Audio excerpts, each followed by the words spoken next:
Hey, boozers and shakers, we are coming at you live. We're so excited for a fall tour. It'll be the final installment of our current Here for the Booze tour.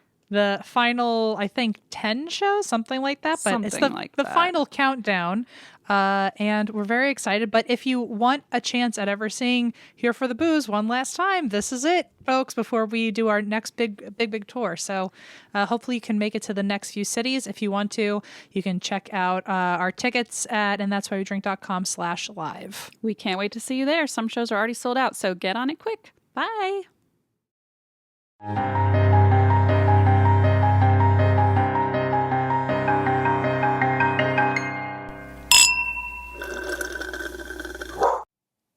Spooky, scary skeletons. I almost did the same thing.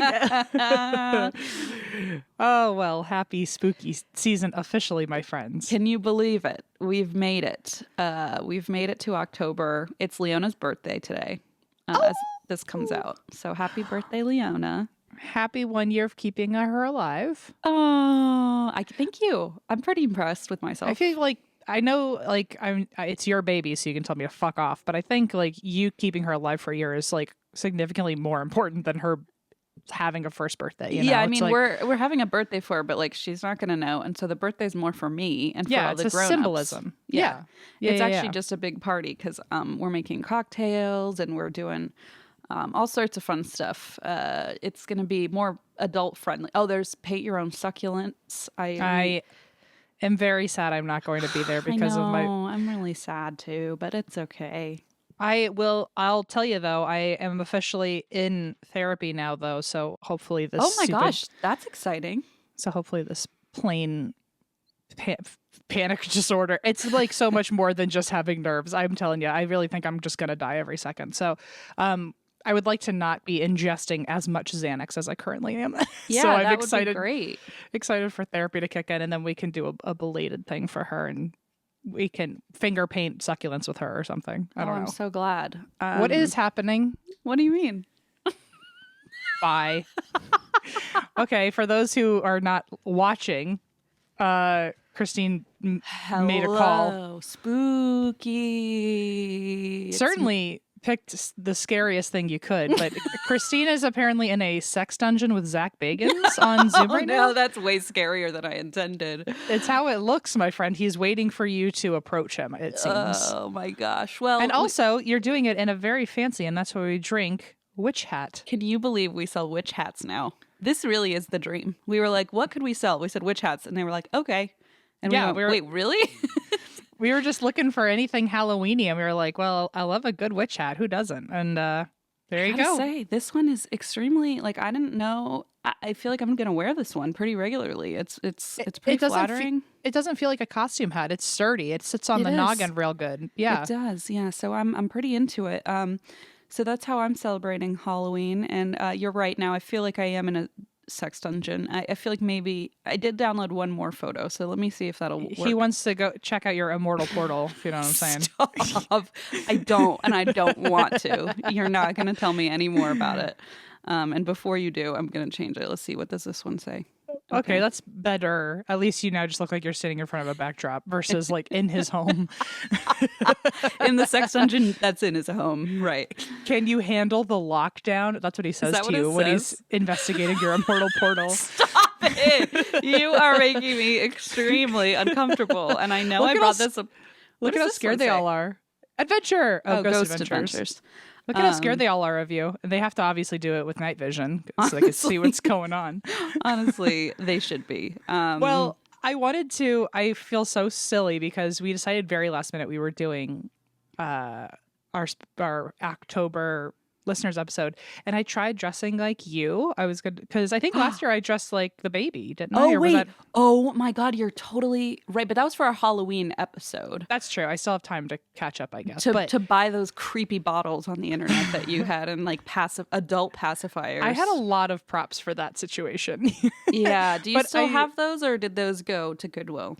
I think the only thing I have left is the baby bottle from like the big adult baby bottle you can drink out of. It's like a 2-liter bottle that has like a sucker on it. Oh my God, you're disturbed. I do have that because it was, excuse me, we all drank out of those during your baby shower and we all enjoyed it. So I don't know what you're talking about. But I tried to dress like you and Today? I wanted to, for a spooky, there's nothing scarier to me. So, and I was going to put on a trashy, classy headband and all this stuff. Aww. And apparently while we were just on our most recent tour, we did our Houston and our Dallas leg. Allison Marie Kondo'd her whole vibe. And so she doesn't have any trashy, classy headbands. Excuse me? Now my sensibilities are offended once again. Well, I didn't mean to do that, They but don't I see where you feel. Joy? I think honestly, are you kidding me? She hadn't worn them in a long time. Well, I think she went through a phase and then they fizzled out. But I had a whole thing. I was going to get like a wine glass and all this stuff. So maybe for actual Halloween, I dress like you. Let's fix her aesthetic before we do our Halloween episode, please. You know, we ought to. Yeah, ironically, she's going through a phase right now where she said that she wants to care more about her looks, and I was like, oh, okay. So she got rid of all the shit that made her look like me. Yeah, that stings just a little bit, but like it's fine. I'll get over it. You know what's crazy though? I know I always rag on you for the trashy, classy headbands, but they look great on every single person I've ever seen wear them. So like I am probably just gonna insert them back into her closet, and I'll be like, oh, I was trying to surprise you. And then she'll surprise.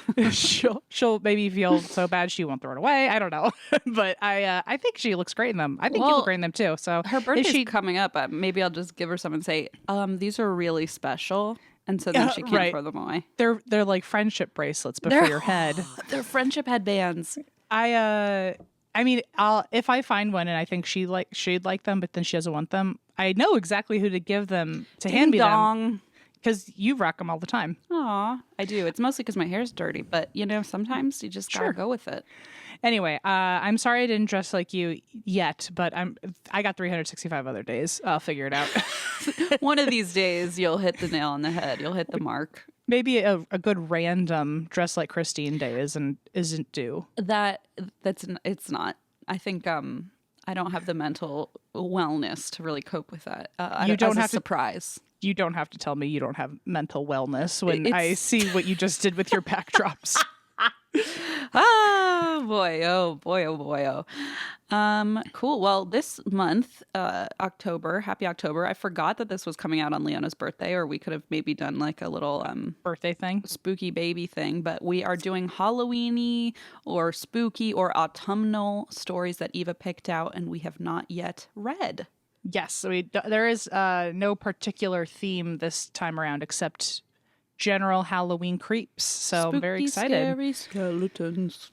Have you been blaring that through your speakers yet? Only in my head, which is slightly more disturbing, I think, than playing it out loud, because it feels like my own personal concert in my brain that just repeats that same line over and over again. Have you decorated before we get into this? I got to know what the spooky vibe is. No, because I'm decorating for Leona's birthday. And so the vibe, I do have some new decorations for Halloween. The second Leona's birthday's over, I'm going to replace all the Wild One decorations with Halloween. So we're on a Wild One kick. It's very, lots of animals and, leaves.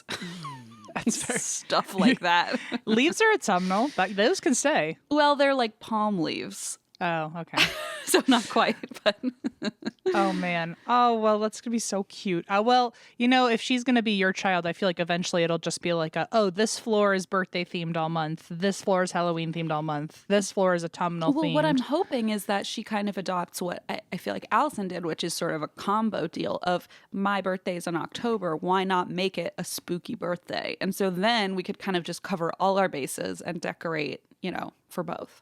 I think since you're the one that gets to indoctrinate her into Correct. her ways of thinking, that would be how to do it. You get it. Thank you. You get it. Well, okay. I'm very excited for her. I'm very excited for you and your spooky mansion or whatever it becomes. Thank you. My spooky mansion with palm leaves, just fronds everywhere.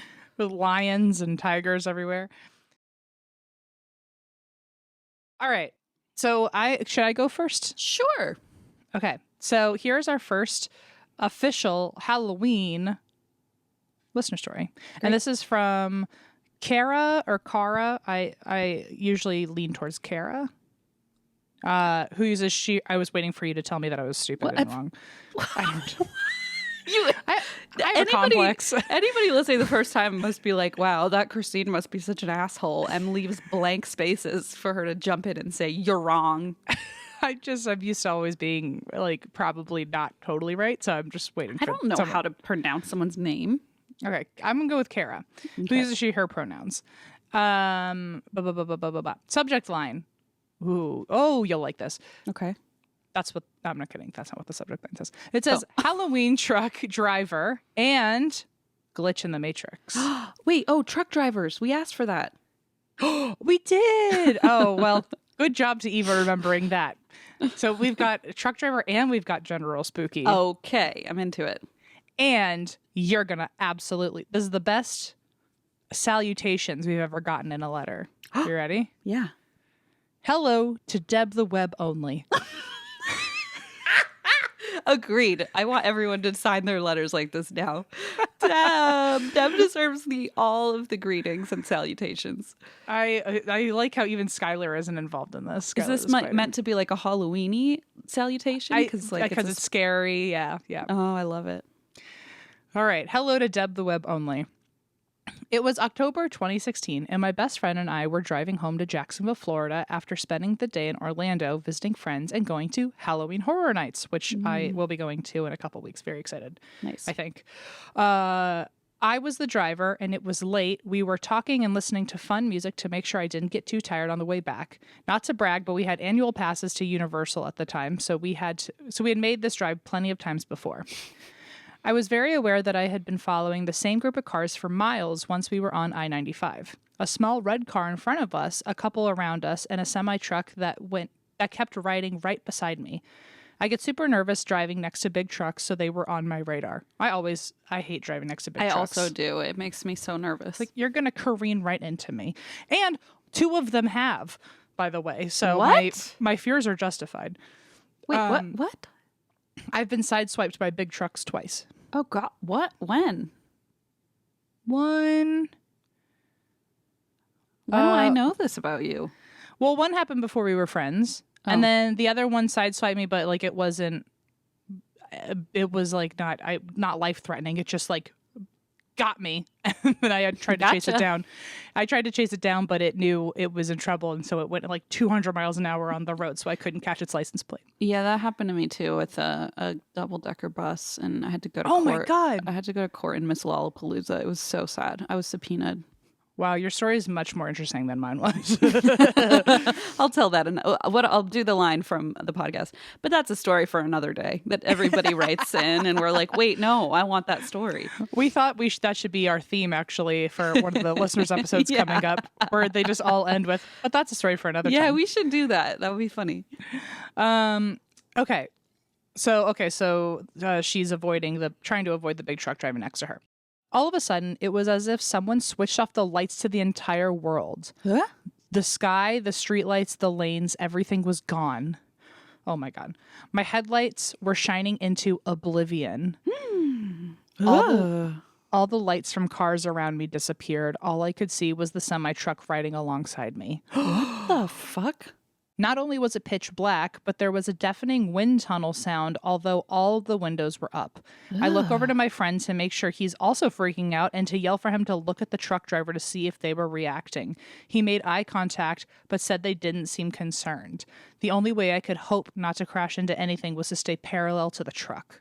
What the fuck? This is bizarre. The entire ordeal lasted about 3 minutes, but felt like an eternity. Then, as if the switch was flipped back on, everything was back to normal. It wasn't gradual or hazy like smoke or fog. It was something almost impossible to explain, more like a glitch than anything else. I pulled off at the next exit to get a water and breathe. My friend and I drove in near silence the rest of the way back home, and he still hates discussing it. It was one of the scariest and most bizarre things either of us have experienced. Whoa. Hopefully this isn't sent too late. I saw y'all on St. Patrick's Day in 2019 in Jacksonville. Good times. Where I believe Emmethy was the sickest in not a cool way. That's true. Florida got me. Those were the days. Hope to see you again someday in good health and spooky spirits, Kara. The good health won't happen anytime soon for either of us, but the good health, I'm still waiting for that day. But yeah, I definitely don't have that cold anymore, which I'm convinced was like a beta test COVID. Early COVID. So, yeah, it might have been, honestly. But sorry, so it happened for how many minutes? She said it was just like 3 minutes, but 3 minutes of terror is a long time. 3 minutes is a long time. I thought I said 3 seconds. I was like, I must have misheard that, because 3 minutes, like you're in it. That's a long time. This isn't like, oh, you accidentally fell asleep for a second at the wheel. It's like several minutes. This is like no, 3 minutes feels like you have enough time to like gather your to really process it and be like, okay, I'm seeing this. Yeah. Okay. Yeah. Well, and the other thing with the 3 minutes is like, you must be petrified. Like, think about 2 minutes in, you're like, is this forever? Like, is this the rest of my life? Like, you're like, when is it going back? You know? Also the fear of like not knowing if there's something in front of you you're about to crash into. Because then, like, my first reaction would have probably been to slow down. But then, like, if you're in some weird glitch bubble and no one else can see this, like, are you slowing down on a highway and someone's going to crash into you? Like, yeah, you don't want to get rear-ended in the glitch. Have you ever had those a driving experience, like in the snow at night, when like you turn on your brights and the snow coming at the windshield looks like you're like in like that scene from Star Wars? Yeah. And like that's the closest thing I can imagine, except you're going probably on 95. I think you can get up to 70 or probably 80 or something. Damn, that's really scary. What do you have any theories, Em? I have no theories. I have no idea. I have a theory. It doesn't mean anything because it's just coming out of my brain. But my thought is, because I've heard glitch in the Matrix stories happen when people kind of jump because they were almost killed or they were almost in an accident, or so it makes me wonder, what if maybe there was an incident there, like the truck did sideswipe you and your existence shifted into the closest parallel dimension and you avoided that accident? I don't know. Oh my God. That requires some marijuana to process, I think. I promise I didn't take any edibles today. Well, didn't I just cover something? Wow. I just cover something? That's very specific. I know. There was something about being on a road and there was a not a conspiracy theory, but there was like a glitch in the Matrix theory where like, fuck. I'm agreeing with you. I feel like there's some sort of glitch into another nearer realm. You just like hopped into the next. Yes. So I wonder, dear listener, Kara or Kara, if you could let us know if anything was weird after that. Like, did you come home and notice things were a little bit off? Did anything seem different? Like just little things? Did anything seem strange for you or your friend? I don't know. Oh gosh. Oh my gosh. I can't imagine. Have you ever? Yeah, it's definitely not falling asleep at the wheel. Have you ever fallen asleep at the wheel? Oh yeah, it's a horrible feeling. It's only happened once. It's only happened once, and it was It was obviously for like half a second. So like I hadn't even like started drifting into another lane, but it freaked me out. I didn't even realize I was so tired. Oh yeah, sometimes you're like not even aware of how tired you are, and it's like the monotony of just like going, especially on a road trip. Yeah, luckily the panic of waking up and realizing I fell asleep, that kept me real awake to drive the rest of the way home. Because I had to stop and sleep on the side of the road. But you can always sleep in a McDonald's parking lot, folks. Not a McDonald's, I'm sorry, a Walmart. You're allowed to sleep in a Walmart parking lot, PSA. So if you're ever in a position where you're like, I need to nap because I'm too tired to drive, go nap, because it's really dangerous to drive tired. There was one guy in high school where he was driving. He offered to bring everyone home after like prom. Oh boy! And he was so tired because there was like an after prom that lasted till like 3 a.m. And after he had dropped everyone off, he was just so exhausted. When he was driving home, he fell asleep at the car, and it was like one of those like crazy miracles because he ended up flipping his car, I think, and like a fence post went through the windshield. But the way that he moved in the car, like the fence post should have gone right into his body, like surely right into his body and stabbed through his chair. But the way that he moved in the car while it flipped completely dodged it. That's why I'm never the designated driver. People always ask, why do you avoid that responsibility? Well, it's a very dangerous one. Now I'm terrified because I'm always the designated driver. Yeah, it's a dangerous role you partake in. Anyway, everyone be safe on the road, please especially Kara. Especially Kara. Oy. Okay, so next one I have. Turn. Let's see. This is from Katie, she, her, and the subject is Ouija on a haunted. Oh, I think they meant haunted. Ouija on a haunted bridge nightmare. That's a lot of buzzwords. Back to back. A lot of buzzwords. Okay. Okay. Hello, ATWWD crew. I started listening to your podcast in 2021 and have already caught up. Wow, that's a lot. Holy wow. You really have just been... I feel like you slept through a few of them. I feel like we've just been on constantly. And honestly, that's fine because we still get the downloads. So thank you. I love the show and your dynamic. So for some context, I live in San Angelo, Texas. There is a bridge here called the Lone Wolf Bridge, named this because of the Lone Wolf bar right beside it. It was around Halloween during 2019, and my roommate and I were very bored. We went to Spirit Halloween to waste some time and ended up buying a Ouija board. A group of us went to the LWB. That's the Lone Wolf Bridge for all you novices. That's me saying that, not Katie. She didn't say it. It's some assholey line. I did. A group of us went to the LWB and started messing with the board and using an app to record everything that happened. We got a few responses that I no longer remember, but toward the middle of the session, I started crying because I got an extremely overwhelming sense of pure grief. I looked up, and on the edge of the bridge in the shadowy tree line, I saw a shadow figure. Oh boy. It was a woman wearing a dress with very long hair, and she was holding her arms out in a relaxed T shape. That's not relaxed, my friend. That is a very intentional shape to be creepy standing in. Ugh, gives me the shivers. I shut my eyes for a few seconds, hoping that when I opened them back up, she would be gone. I was wrong. She was closer to us. Absolutely not. Oh no, oh no, oh no. My roommate's brother looked over in that direction too and asked if anyone could see the man with the top hat standing there. I don't like that you're both seeing different things at the same spot. That disturbs me. I told the group what I saw as well, but no one else could see anything. All of a sudden, one of the girls that was there with us passed out and started seizing. Good night. Holy shit. Night. That's really scary. So only some of them can see these things too, by the way? I think only two, because she said her friend saw a man with a top hat and she saw this woman, but nobody else saw anything. So maybe they're both sensitives and could tell that something was coming towards them. And then this other person who, so sorry to her, couldn't see anything, all of a sudden is now seizing. Oh, that's so creepy, especially because she saw it come closer. So yeah. God. Especially when you think like, oh, usually if someone were to see something, you always hear the stories of, oh, I blinked and it was gone. And it was gone. So like, it's like, if that's what you expect, it's like, oh shit. Like, oh no, it's worse now. Actually, it's worse because it's bigger and it's closer. Yeah. And also my friend sees her friend with the top hat. And blinking is somehow not my superpower to get away from this anymore. No, and that was my one trick that I had in the bag, and now my pockets are empty. Oh boy. So my friend passed out and started seizing. We threw the Ouija board off the bridge and carried the girl to my truck. We drove to a nearby gas station where we got the girl who seized some water, but we didn't speak to each other. After getting home, I realized that I could not... Oh, God. I'm sorry. I already have a goose cam. Oh, my gosh. Why? Okay. Why?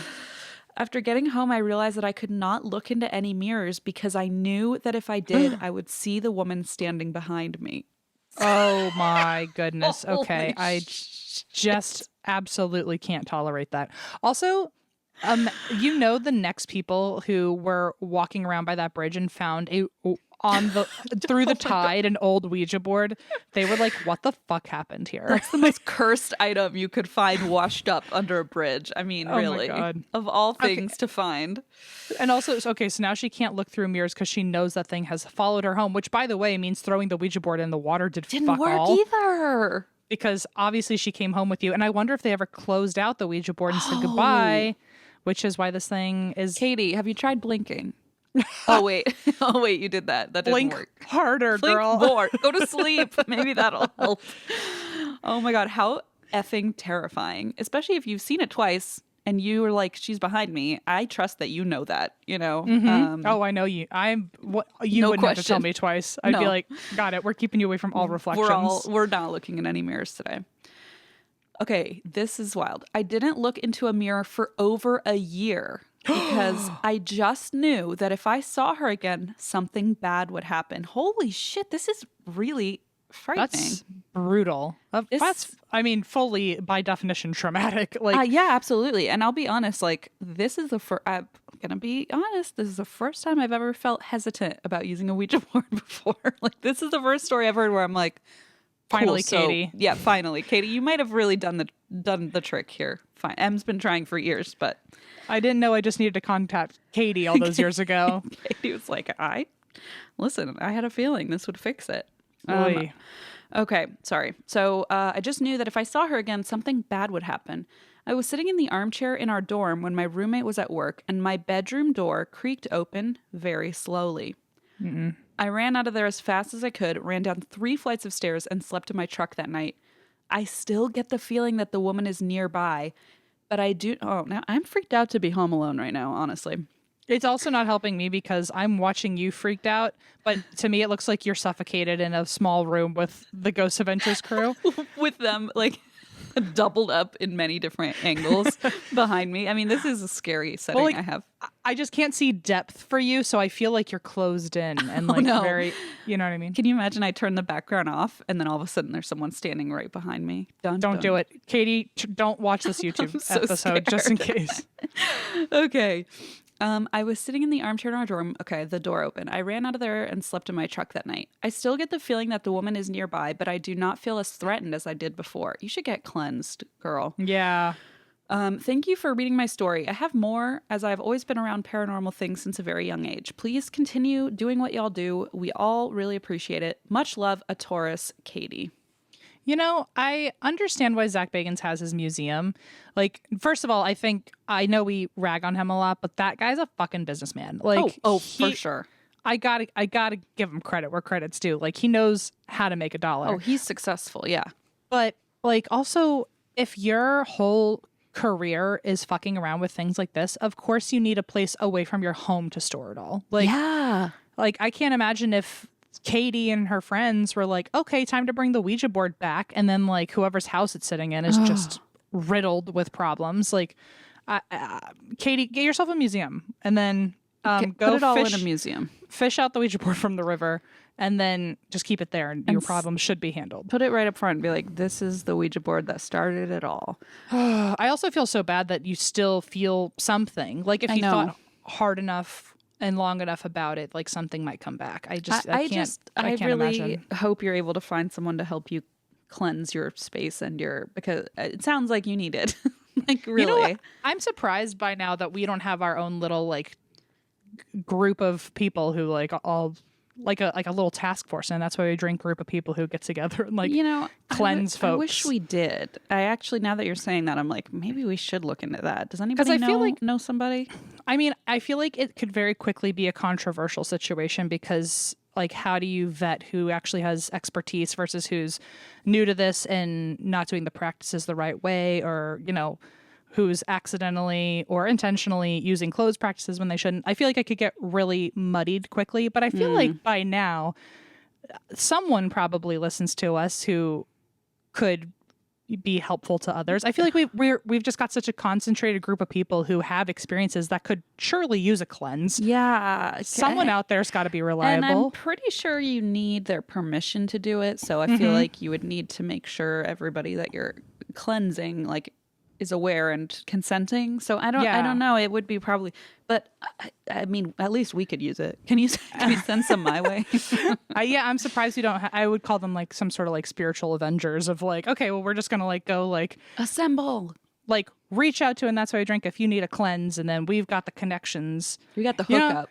The hookup. I'm always so jealous of Zach Bagans. He has so many like spiritual hookups that like actually are probably so useful. Like, I would love to have some more like people I can call on to help me.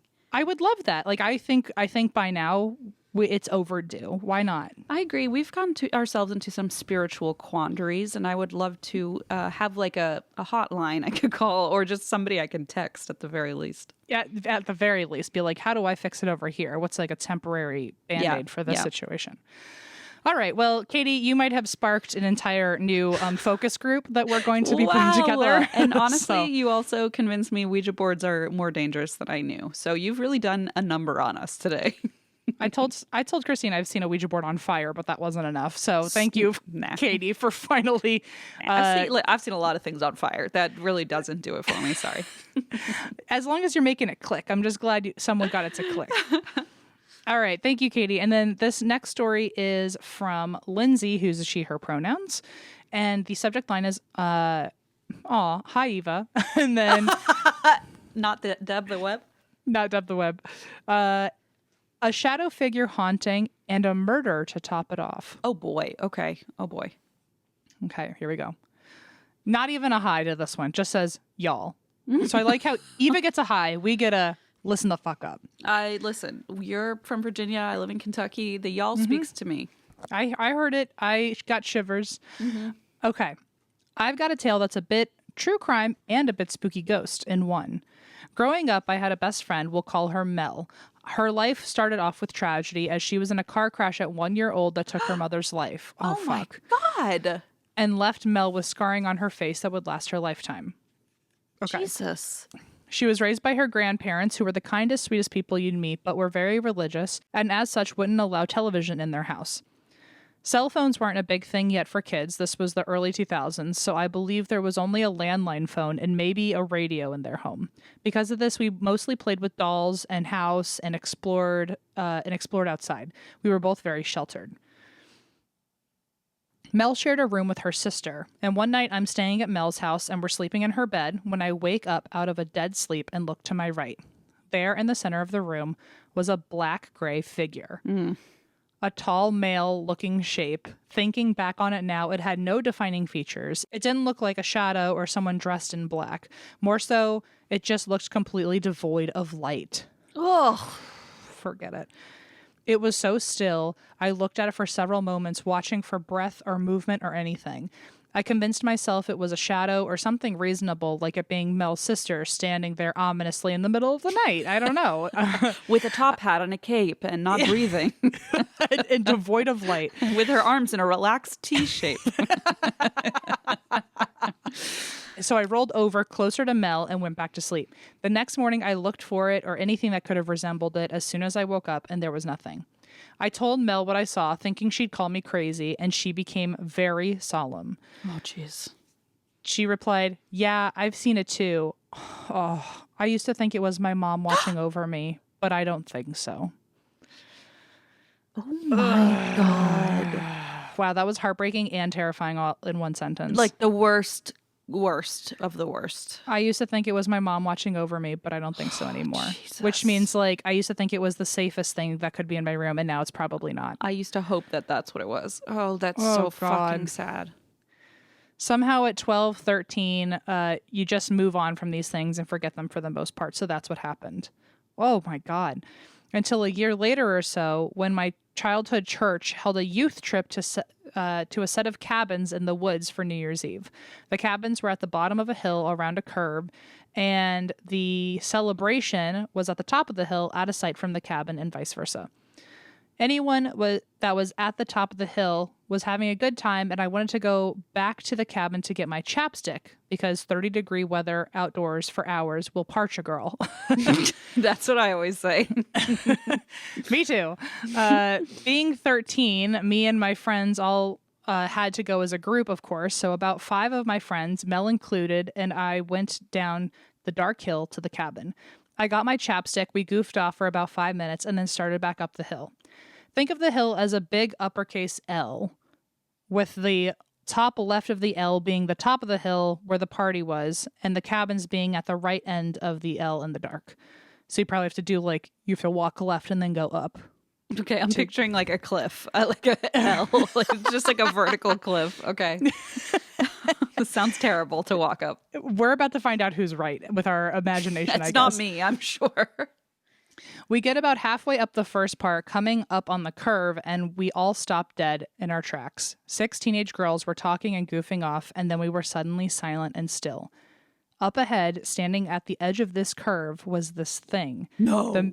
The man shadow thing from Mel's bedroom. What?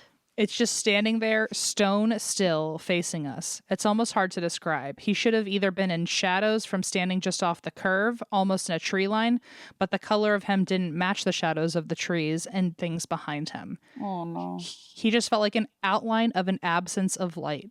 I know that probably doesn't come across clearly, but that's how I think to explain him. Okay, on Jim Harold's Campfire, when people talk about shadow figures, they often describe them as being blacker than black, like darker than dark. Like there's no light that could get through. So even in a room where it's already dark, like you can see it perfectly. The thing is, darker than anything around it. Ugh. Oh, God. Also, like, let's really unpack the fact that, like, if this thing was only stuck to Mel's bedroom this whole time, like, has it been following her? Yeah, great point. The whole time? Or it's like, we're going on vacation. Yeah, or going to the cabins with you. So it's not attached to the room? Is it attached to her? Like, oh, I'm sad about that. The 6 of us are all standing there, dead in our tracks, and one of us whispers, "Who is that?" But nobody answers. Oh no one had to point him out. It's like we all became aware of him at the exact same moment. Another of our group, we'll call her M, was the bravest of us all and started yelling at this thing. "Hey, is that you?" Counselor's name. "Quit trying to scare us. It's not funny." This thing doesn't move, doesn't acknowledge us, just stands there. M steps forward one time before stopping. When I say M scared of nothing, I mean it. This girl pierced her own belly button with a safety pin in the 4th grade. Okay, say no more. Say no more. I'm not questioning it. So for her to just stop and not challenge this thing further was huge. Then, just as quickly as we became aware of it, we all simultaneously turned and hauled back down the hill to the cabin, holding onto each other and half crying. We stumbled into the cabin, pulled all the blinds closed, locked the door, and huddled together on one bed and cried. We also prayed because we'd been raised to, and none of us had a cell phone, so we couldn't call up to the counselors and tell them to come get us or what happened. Oh, that's so scary. You're stuck. Yeah. And now that we don't know what happens to the shadow, like, did it vanish away into the ether? Did it secretly invisibly follow you? Right. Is it still just standing out there waiting? Like, what was its purpose? Like, what would have happened if the friend kept approaching? Yeah. Like, was it trying to stop you from going up the hill? Like, ugh. Yeah, I don't know. After 10 or so minutes of panicking and crying and trying to talk out what that thing had been, a counselor knocked on the door and asked why we'd been gone so long. Can you imagine the scream when there's a knock on the door? Oh my God. Scream from all the girls. Forget it. But also the counselor was probably like, they're in there telling each other fake ghost stories. This they're so like, obnoxious. They're scared to walk back, really. They just wanted a chapstick and now they're stuck down here. Yeah. Unaware that they actually did have a horrid experience. A crisis. We explained what happened, and she said she'd walked down the hill by herself just then and there and had seen no one or anything. Great. She was sure we just spooked ourselves with a tree shadow or something, so she led us back up the hill with her flashlight and all of us clinging to one another. We all stared closely at the spot in the trees where this thing was to see if anything even resembled a person's shape, but there was nothing. So I want to know, like, how did it become nothing? Does it walk away into the woods? Does it vanish? Does it move or does it just appear and then, like, disappear? Does it fade? Everyone back at the camp swore they didn't play any tricks on us and didn't see anything at all. None of them believed we actually saw anything, just blamed it on our overactive imaginations. I wish this story had a better ending or update, but I don't have one. Mel was, oh my God. Uh-oh. Okay. So Mel continues to have a tortured life. Oh God, what?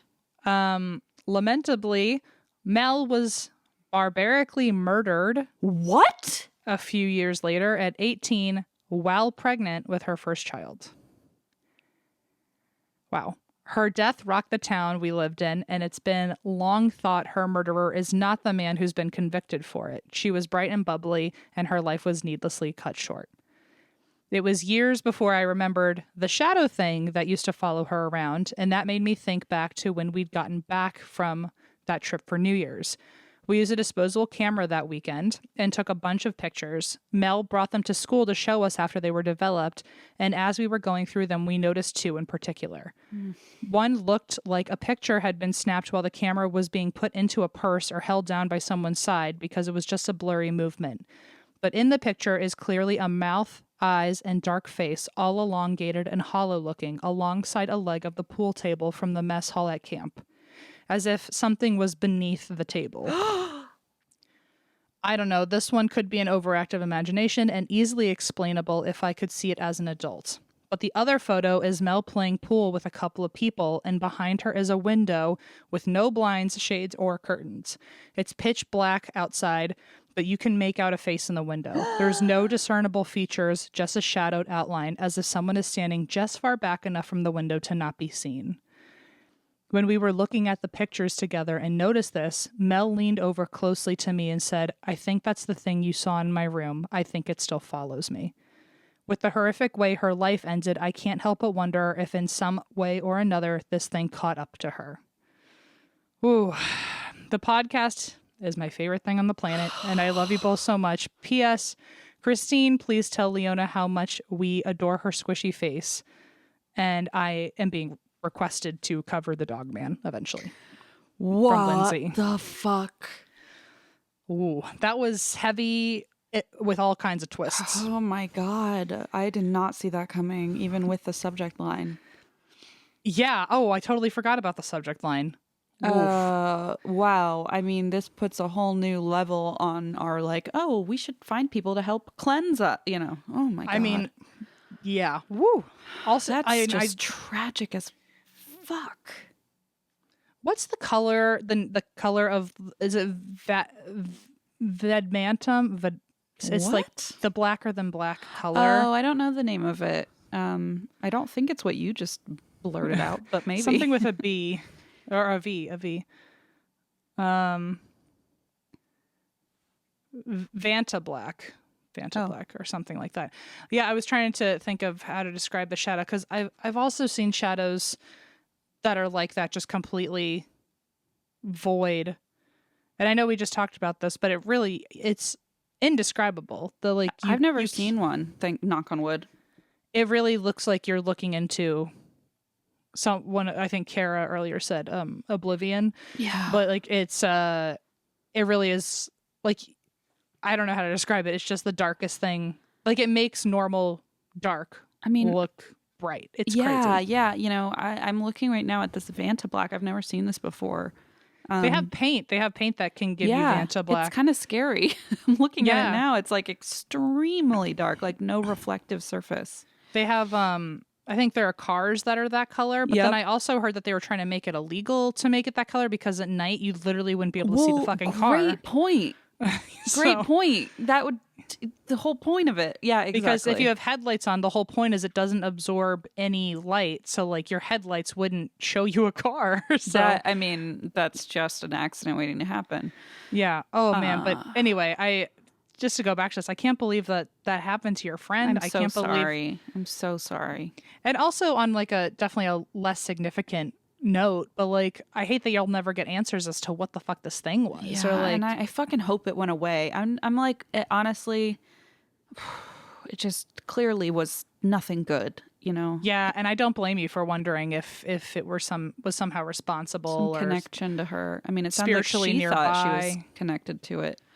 That's just tragic. The whole fucking story from start to end. And I'm very sorry. How horrid. Well, once again, if you would like to join our hotline for, spiritual crises, hit us up, because we apparently need all the help we can get for our beautiful listeners, because it sounds like there's a lot going on in people's lives.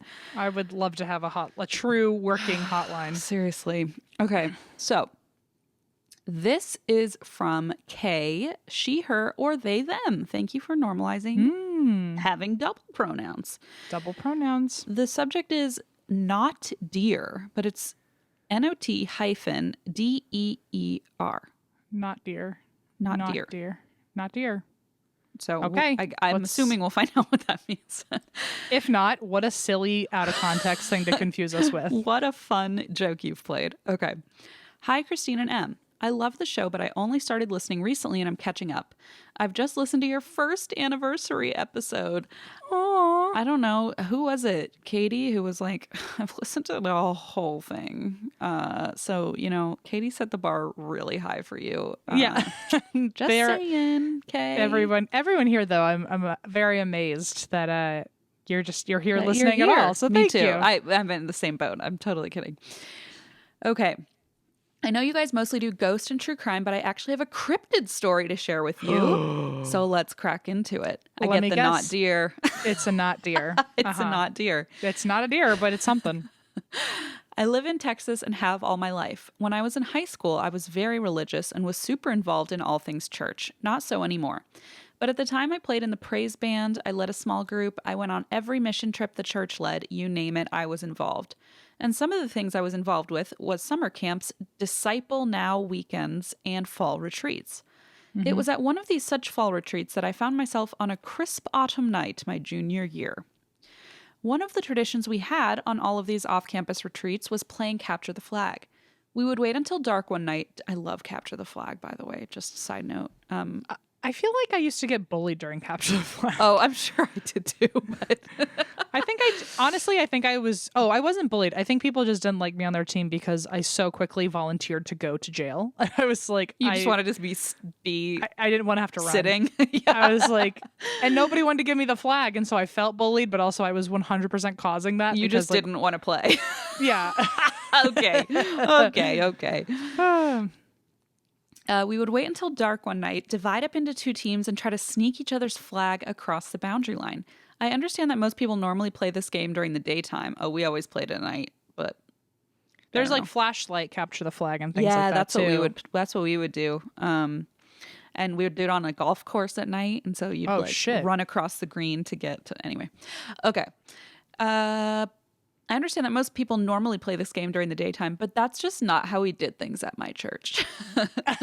We're a fun church. We're wacky. We're a cool, quirky church. We are wacky. We waited until it was dark and scary, but the night we picked on this particular trip actually happened to be lit by a full moon. Ooh. So, yeah, take that as you will and keep it in mind for the rest of the story. Now, I was not the quickest runner and therefore not a great scout. I would get caught and go to jail too fast if I tried to cross the boundary line into enemy territory. But while I was not too quick, I was a cross-country runner and had hell of a lot of stamina, and I had one more advantage that no one else had. I am colorblind. Okay. Interesting to see how this is an Plot advantage. twist. Yeah. Where are we going with this? I know that doesn't seem like much of an advantage on its face, but I've learned that while it isn't great during the daytime, it makes me see uncannily well in the dark. What? I didn't know that. I got a colorblind uncle. I got to talk to him about this. Blaze's dad's colorblind. I got to hit him up too. Yeah. Even with the bright full moon, it gave me an edge. My team capitalized on that and my stamina and placed our flag as far as physically possible from the boundary. We hid it in a small circle of trees barely into the tree line, and I was left to lie in wait. This was ideal for several reasons. First, although the rule said that any guards had to leave a 5-foot buffer between themselves and the flag unless someone was actively taking it, I could pretty easily hide a little further into the trees and still comply with that rule. Second, the flag was far enough away from the boundary that I would be able to outpace any thieves, even if they were sprinters. Third, I would see and hear the thieves crunching in the leaves long before they would see or hear me. This is funny, and I wonder what Kay does now for a living, because I'm like, did you use these skills to your advantage in your adult life? I just wonder. Are you a PE teacher? Are you into chess strategy? What's happening? Are you a Navy SEAL? What do you do? Or a PE teacher? Or have you been on Survivor? I'm confused. You should be. Yeah, if you haven't, you should be.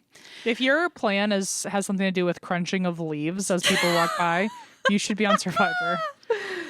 Oh, you could probably do a good PI job too, like laying in wait and like being patient and stamina, I mean, you have quite a few skills that most of us don't have. Not naming names, but it's me and Em. We don't have any of these skills. Yeah, you never had, by the way, if this person and I ever had to play Capture the Flag together, I was not someone they were actively worried about. Like crunching, and they're like, even if you're a sprinter, Em's like, I'm not a sprinter. I just like, even if you're Em who already volunteered and said, I'm just going to go sit in jail. Who's just crunching the leaves for fun because they're leaves. Yeah. Oh, okay. Let's see. If you've played Capture the Flag before, you know that sometimes the hardest and most time-consuming part of the game is just finding where the enemy flag is planted. That's especially true when playing at night, so I was left alone to guard our flag for quite some time. An hour passed, an hour and a half, 2 hours. Oh. What the heck? Not one single scout had figured out our flag's position, and, well, I was getting bored. Eventually, I got tired of watching vigilantly for scouts and instead turned so that my back was against the tree that I was using for cover, and I leaned back against it and closed my eyes. I still listened closely for the crunching of leaves, but I wasn't going to watch any more for scouts or thieves that it seemed probably wouldn't be forthcoming. I'm not sure how long I stayed like that, but suddenly I heard it. The steady crunch, crunch, crunch of dried autumn leaves under someone's feet. When they got close enough, still leaning back against the tree with my eyes closed, I said, "You're not very sneaky, you know." Oh, God. Oh, God. It's always when you think you're cool enough to say something like that with your eyes closed. 100%. Like, you're like, I could pull this line. You're like, I'm going to fool them. Oh. Yeah.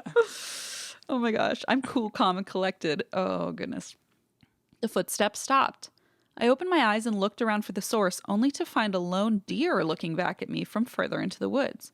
This didn't seem particularly extraordinary at first, as I was used to seeing deer. I lived in the piney woods and had seen tons of deer, even just passing them on the road while driving or walking. That wasn't what made this one weird. We stared at each other for a while, this deer and I couldn't quite put my finger on what was off about it.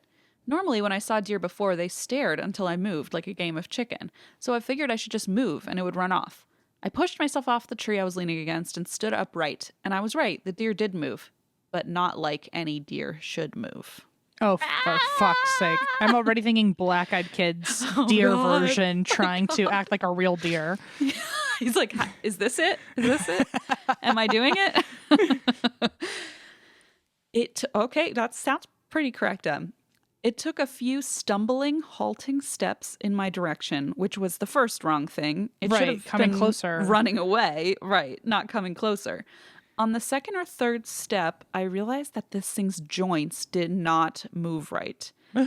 Its ankles, knees, shoulders, and hips almost moved backward and outward instead of straight forward. It almost looked like, oh my God, it almost looked like how a spider's legs moved. Forget it. Forget it. Throw up. It almost looked like how a spider's legs move, but not quite as pronounced. It started breathing really hard, and that's when it hit me that this thing didn't actually look at all like a deer. That's not... You've been looking at its fucking face this whole time, and you are just not realizing it's a different animal? They probably were staring at it and were like, oh, a deer. And then like in those 5 seconds, we're like, oh, not deer. Not deer. That's not what deer look like. It just took it moving for me to realize that. For one thing, it was a lot taller, and its torso, you're welcome, Christine. Thank you. Gross. I still don't like torsos. I know you're still on, episode 50, but I'm still not into the torso thing. You're welcome, Christine. Was a lot thicker than a normal deer's. I don't know how to explain it. It was a deer, but only if you didn't look too close. Ugh. This feels like a black-eyed deer. It does. I feel like we need a what do you call it? A sketch artist, like a police sketch artist to draw this thing, like with its little creepy crackly joints. Spider legs. Ooh. What was most unnerving was the intelligence with which it watched me. It was like it knew I was alone and far from the others. It looked at me like it was a predator and I was the prey, not the other way around, like most deer seem to assume. When I was able to move again, I bolted out of the tree line. Okay, also remember it's nighttime, which is just making this so much worse. I hate it. When I was able to move again, I bolted out of the tree line, but unwilling to leave the flag unguarded, parentheses, stupid, I know, I stopped. Loyal to the game is what I maybe my dad would say. I was going to say, not what you or I would say. We were not loyal to the game when there was not a not deer hanging around. Right. I stopped when I felt I was far enough out of the woods. For some reason, I knew that it wouldn't follow me out of the trees. And I was right. It followed me to the tree line and no further. It looked at me again for a moment, and seeming to recognize that I wasn't going to go back into the trees while it was there, it finally turned around and headed off, still doing the horrifying spider walk and looking like it was having a really hard time walking on all fours. Okay, This is creeping me the fuck out. I really hope, I don't hope actually, but it's either supernatural or this was like a maybe some sort of like joint issue, like maybe it was just like born like a sick animal, or maybe it had been injured and was like limping a weird way. if that's the case, it makes me sad. If it's just an alien disguised as a deer, I immediately am so much more afraid. Yeah. And I mean, I feel like for somebody who sees deer all the time and at first was like, oh, it's a deer. Like, wasn't like, what the fuck is that? But was like, oh, a deer. And then was like, wait a second. Yeah, hang on. Something's off. Wait a tick. Wait a tick tack. Okay. When it was far enough into the tree cover that I could no longer see it, the sound of its walking changed again. Forget it. I'm off my, maybe it's a limping deer thing. I've spent enough time around horses and other four-legged animals that I know what the sound of their walking is when compared to a person walking. 4 legs sound different than 2.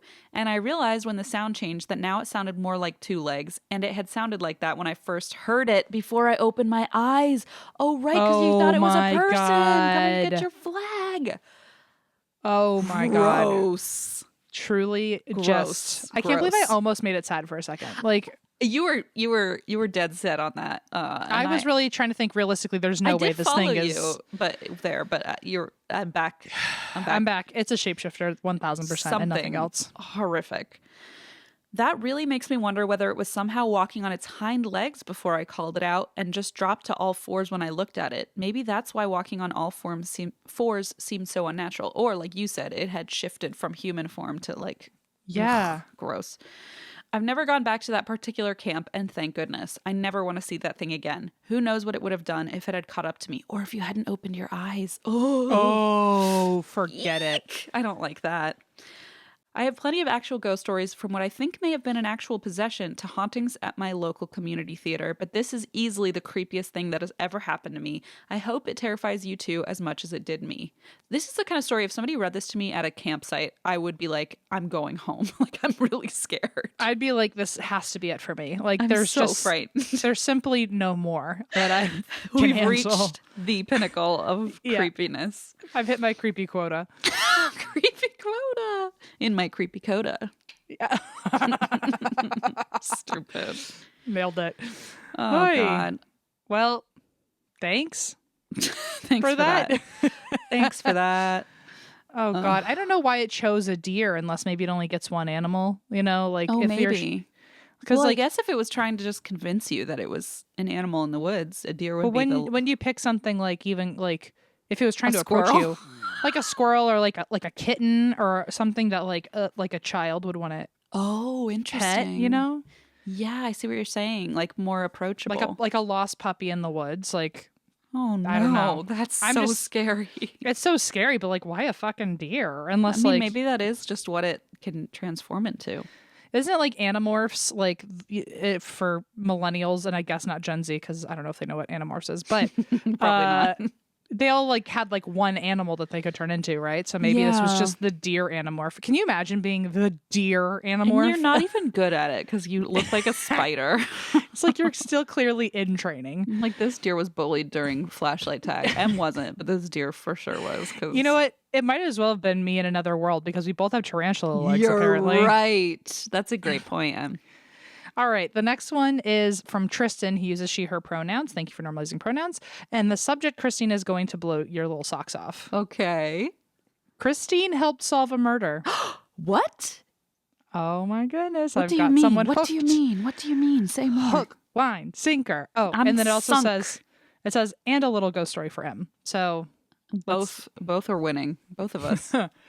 Hello, fur babies, human baby, love that, M, Christine, Eva, and all petrified fruits. I've been listening to your podcast since 2018, and I'm finally caught up, so I'm listening backwards. And then it says cringe, which I can't tell if you mean we're cringy or no, I think they meant they know that they're doing it wrong. Oh, okay. Right? I mean, we also, the further you go back, the more cringy we are. Certainly true. Yeah. So be prepared for the second time around, I suppose.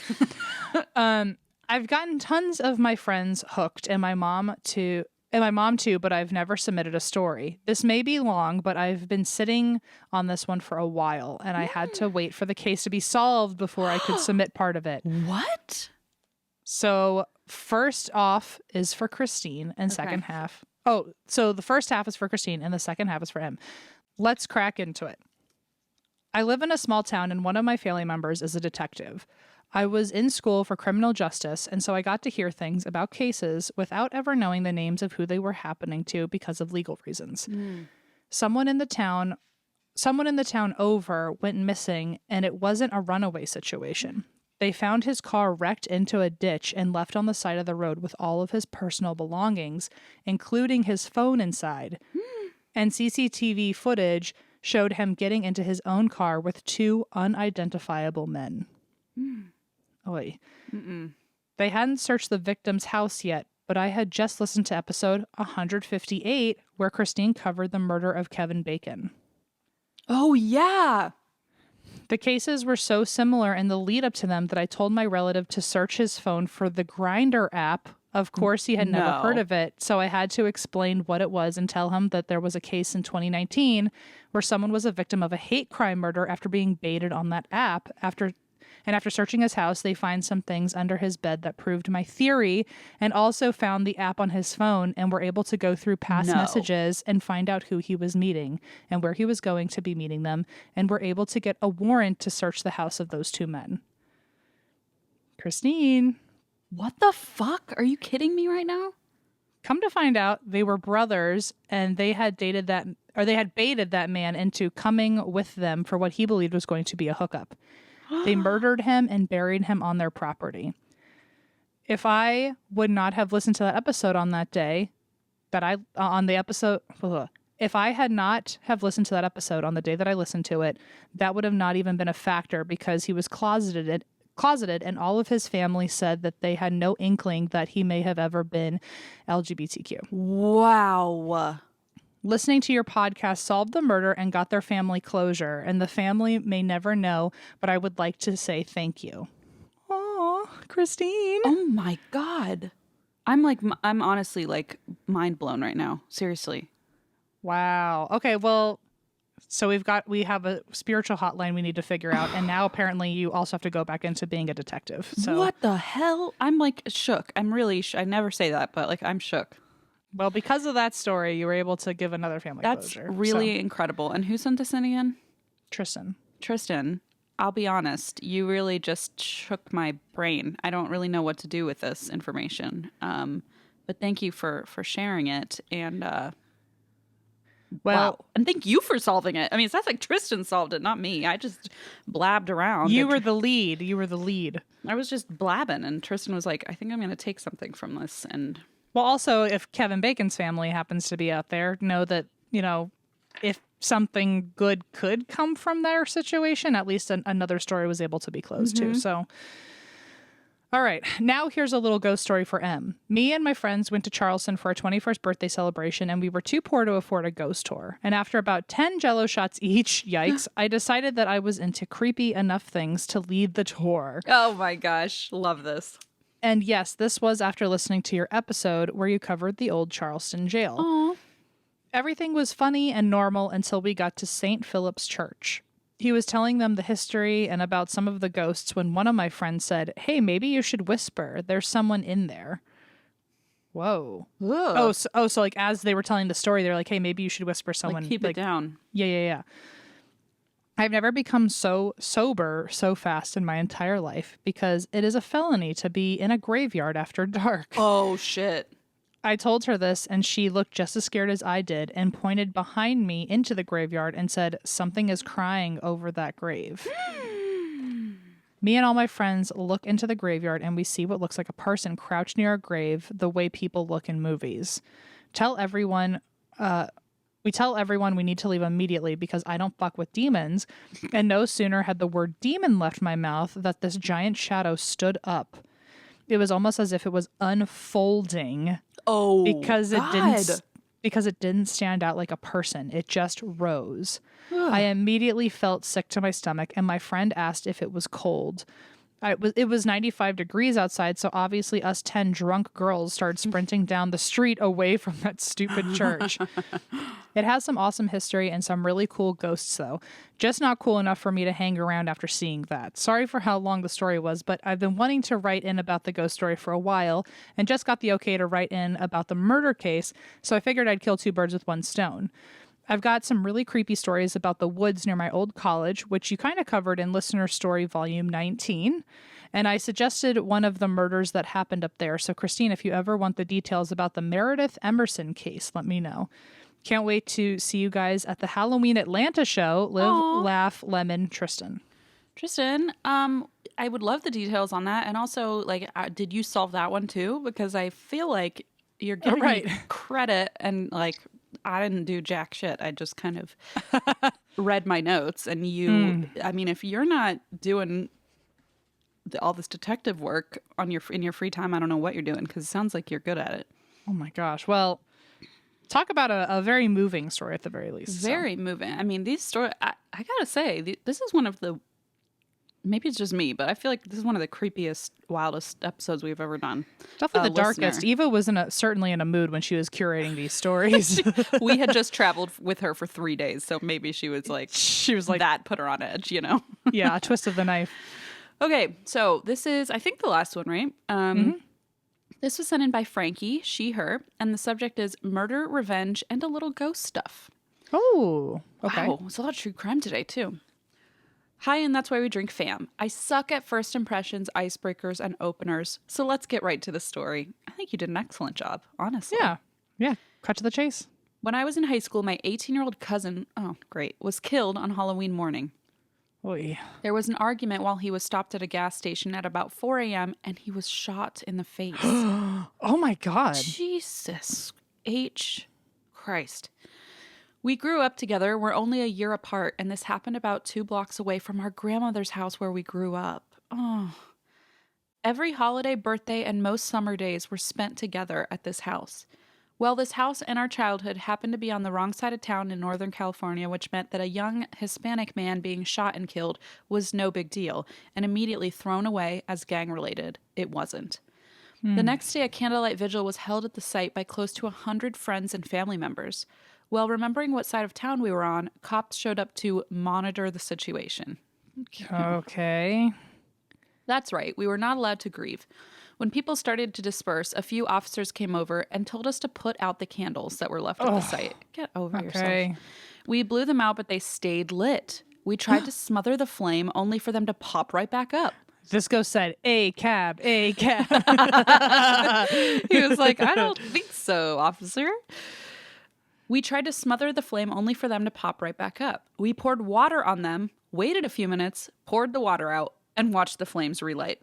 Okay, are there visual candles that are like those trick candles? The trick candles. I mean, I don't know. If there are, that's like kind of a fucked up product. But I mean, I guess in this case, it sounds like it worked. It's doing the trick. Yeah. Yeah. Now, I'm not a believer in the supernatural at all. I'm a show me the proof kind of gal, but this is the only instance I had no other answer for. That was him, my cousin Jay, refusing to let his light go out. Oh. We all made the joke that of course Jay would die on Halloween when he could come back the next day, Day of the Dead. A week later, I walked up to his open casket and stared at my childhood best friend for the last time. Yes, we had an open casket funeral, and while I could still see a small area of discoloration, that was him. This experience is the reason I became a mortician. Oh, wow. I'm going to cry again. To give family members peace from behind the scenes, as I am extremely awkward and antisocial. Oh, you're cracking me up, Frankie. I'm a supervising embalmer and funeral home manager because of this horrible experience, and I hope I can give others the goodbye someone gave to me and my family. Now, I use the word, I'm like so goose cammy and crying at the same time. Now I use the word revenge in my subject line, so you may be wondering where that comes into play. My cousin's murder is unsolved. Kinda.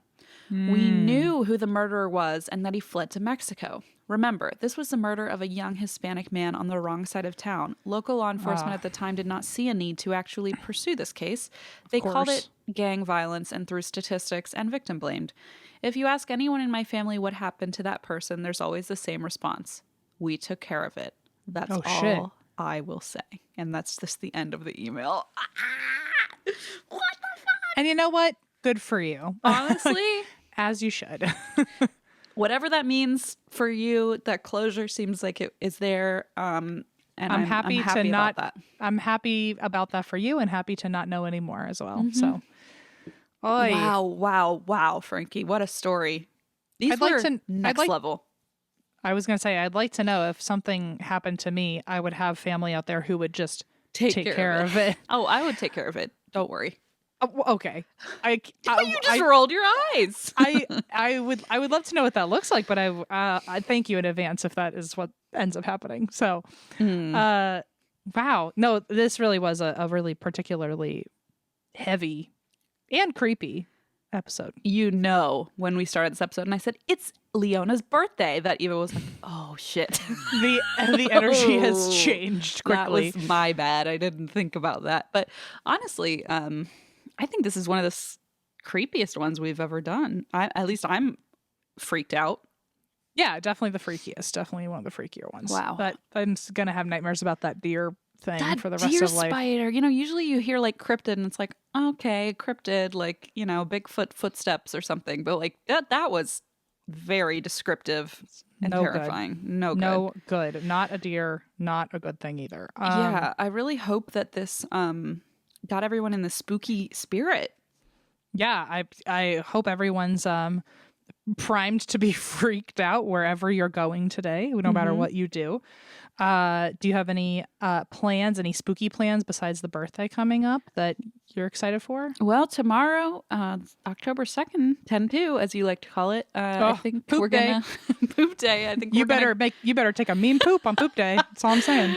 I can't promise that, but I can promise that I think we're going like pumpkin patching and, stuff with Leona. So doing some harvest stuff. I was going to say, Kentucky's got a sick fall festival. Yeah, we got to find those fall festivals because I don't think we went last year. I don't remember. Oh, I'm like, I don't remember why. Well, yeah, I was in labor on October 1st. I'm like, what did I do last year for October? Oh, right. There was a newborn in my house. You also need someone to like babysit for the night and go do like Halloween stuff. Like, Kentucky's I'm scared of that. But I know they've got a haunted hayride. Well, I don't think I need a babysitter because Blaze would never go with me, so he can stay home and I'll get dragged. I'm always convinced by somebody who's like, it's not that scary. And then I go and I regret everything. Alexander, are you listening? Yeah, he'll do it probably. He'll take me.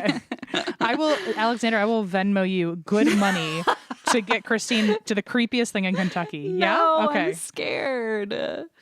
Anyway, good luck with whatever you choose to do. What about you, Em? What are you doing? We haven't gotten any tickets. I've been hesitant about getting tickets because I still have this like stupid anxiety, but sure, I need to figure it out. But usually we always do at least, you'll like this. So we always do Universal with, our other friend, Christine. Mm-hmm. That's you got to do that every year. Mm-hmm. Then we do, we were doing the hayride, the haunted hayride, but it's dwindled over the years, so I think we might replace it this year with something else. And then we do oh man, I'm forgetting one of them, but the fourth one is Dark Harbor at the Queen Mary. But here's the thing: apparently during COVID, Dark Harbor no longer. Really? And guess who bought it and has now made it their own Halloween experience? Shaq. Oh, I thought you were going to say Zach Bagans. I was like, I'm sorry. No, what? Not Zach. Shaq. Shaq is honestly, speaking of great businessmen, Shaq, yeah. I mean, he's got the Papa John's, I think. And yeah. Wow. He really said, I'm just going to invest in everything. And so I guess he like bought Dark Harbor and now it's called amazing. It's called Shacktober. No, it's not. I think it is. And so that's insane. That will probably be something we do. Yeah. He also at Papa John's makes a pizza. What's it called? A shackaroni. This guy, I'm telling you, between him and Zach Bagans, like, do you know what's next? He's gonna buy a Shake Shack and be like, I'm on it. That was the smartest, most clever thing you've ever said in your entire life. Well, I'm out then because I don't want to fall from here. Okay. Well, anyway, if I can get myself to, we'll be doing some Halloween stuff. But yeah, hopefully we have some spooky fun. But I guess next time we talk about Halloween, it'll probably be when I'm dressed up as you or dressed as someone, I guess. So dressed as someone. Okay. Well, I hope everyone has a great Halloween. And next time we see you, we will stay in the autumnal, with the autumnal festivities of November. Yes. And I guess we'll see you then with more listener stories. Send in your stories to andthat'swhyyouDrink@gmail.com. That's Why? We Drink.